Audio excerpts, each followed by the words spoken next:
नमस्कार, लोकसभा परिचर्चा में आज बात गोंडा लोकसभा क्षेत्र के बारे में। रुपेश जी जुड़े हुए हैं और रखते हैं विशेष जानकारी इस लोकसभा क्षेत्र के बारे में। तो सीधे-सीधे जानते हैं रुपेश जी से, क्या है हाल गोंडा लोकसभा क्षेत्र का? बहुत-बहुत स्वागत है रुपेश राय जी आपका।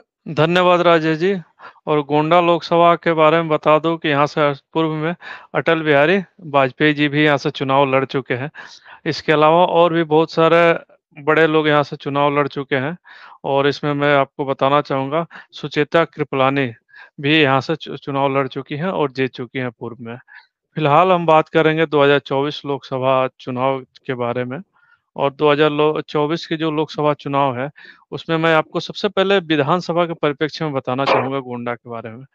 गोंडा लोकसभा क्षेत्र में 5 विधानसभा क्षेत्र आते हैं और 5 में से पाँचों के पाँचों भारतीय जनता पार्टी के कब्जे में है इस समय।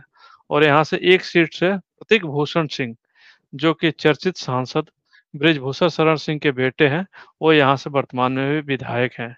चर्चा थी कि शायद उनको टिकट मिल जाएगा, लेकिन उनको टिकट नहीं दिया गया और उनके छोटे भाई को टिकट दिया गया इस बार 2024 के चुनाव में।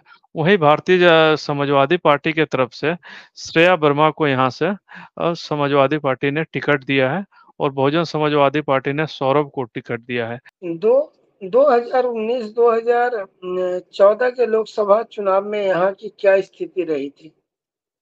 जी, 2019 की अगर बात करें तो यहाँ से वर्तमान सांसद कीर्तिवर्धन सिंह चुनाव लड़े थे, जिनको 5,08,190 वोट मिला था, जो लगभग-लगभग 55% होता है पूरा का पूरा। और समाजवादी पार्टी से विनोद कुमार यहाँ से चुनाव लड़े थे, जिनको पूरे 37% वोट मिले थे। और कांग्रेस के तरफ से कृष्णा पटेल यहाँ से चुनाव लड़े थे, जिनको लगभग 2.78% वोट मिले थे, सिर्फ 25,000 के आसपास वोट मिले थे। ये 2019 में। जबकि 2014 की अगर बात करें तो यहाँ से कीर्तिवर्धन सिंह ही सांसद के रूप में यहाँ से चुनाव लड़े थे और उनको लगभग 41% के आसपास वोट मिला था। और समाजवादी पार्टी की तरफ से नंदिता शुक्ला उस समय चुनाव लड़ी थी, जिनको लगभग 23% के आसपास वोट मिला था। और बहुजन समाजवादी पार्टी ने एक मुस्लिम का कैंडिडेट यहाँ से उतारा था, अकबर अहमद को, जिनको 14% का वोट मिला था।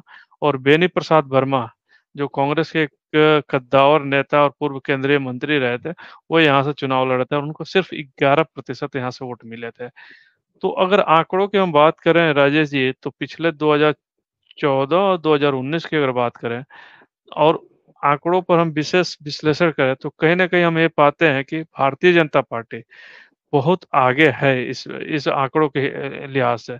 और इसमें दोनों तरह का एक्सपेरिमेंट हो चुका है। समाजवादी पार्टी और बहुजन समाजवादी पार्टी, जो 2 मुख्य विपक्षी पार्टियाँ हैं, वो एक बार साथ में और एक बार अलग-अलग दोनों बार दोनों तरीके से लड़ चुकी हैं, दोनों बार में।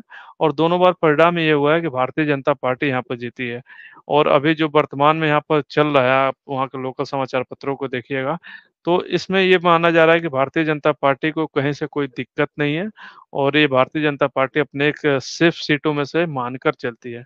यहाँ से मैं आपको एक बात और बताना चाहूँगा कि ये कैसरगंज के बगल में लगा हुआ सीट है, 5वें चरण में यहाँ चुनाव है, पूर्वांचल के क्षेत्र में ये आता है। और इस सीट पर बृजभूषण शरण सिंह का भी एक बहुत बड़ा प्रभाव है। पूर्व में वो यहाँ से 3 बार सांसद रह चुके हैं। तो उनका ये क्षेत्र माना जाता है, तो उनका भी बहुत बड़ा प्रभाव है। यही कारण है कि भारतीय जनता पार्टी उनको इग्नोर नहीं कर सकी, इतना सारा विवाद हुआ तो। फिलहाल इस समय कीर्तिवर्धन सिंह, जो कि राजपूत समाज से ही आते हैं, वो इस समय बहुत आगे चल रहे हैं गोंडा के लोकसभा क्षेत्र की अगर बात करें तो। जी, राजेश जी। जातीय समीकरण क्या कहता है इस लोकसभा क्षेत्र का? जी, जातीय समीकरण की अगर बात करें राजेश जी, तो यहाँ पर अपर कास्ट का बहुलता यहाँ पर पाया जाता है। अपर कास्ट ज़्यादा है, खासकर राजपूत, ब्राह्मण यहाँ से ज़्यादा वोट में है। इसके अलावा यहाँ पर आपको कुर्मी और एसटी-एससी का भी एक अच्छा खासा यहाँ पर है। और उसके अलावा मुस्लिम समुदाय भी यहाँ पर निर्णायक भूमिका निभाता है। और जैसा कि जानते हैं कि आप यादव समाज के वोट लगभग-लगभग हर लोकसभा क्षेत्र में ठीक-ठाक संख्या में है, कहीं बहुत ज़्यादा है, तो कहीं ठीक-ठाक है। तो यहाँ पर यादव समाज का भी वोट एक अच्छा खासा मायने रखता है। लेकिन जो यहाँ पर मुख्य जातिगत समीकरण की बात करें तो कहीं न कहीं क्षत्रिय और ब्राह्मण और उसके अलावा एसटी एससी मिलकर ही यहाँ का दशा और दिशा निर्धारण करते हैं। तो बहुत बहुत धन्यवाद रुपेश जी इस सटीक विश्लेषण के लिए।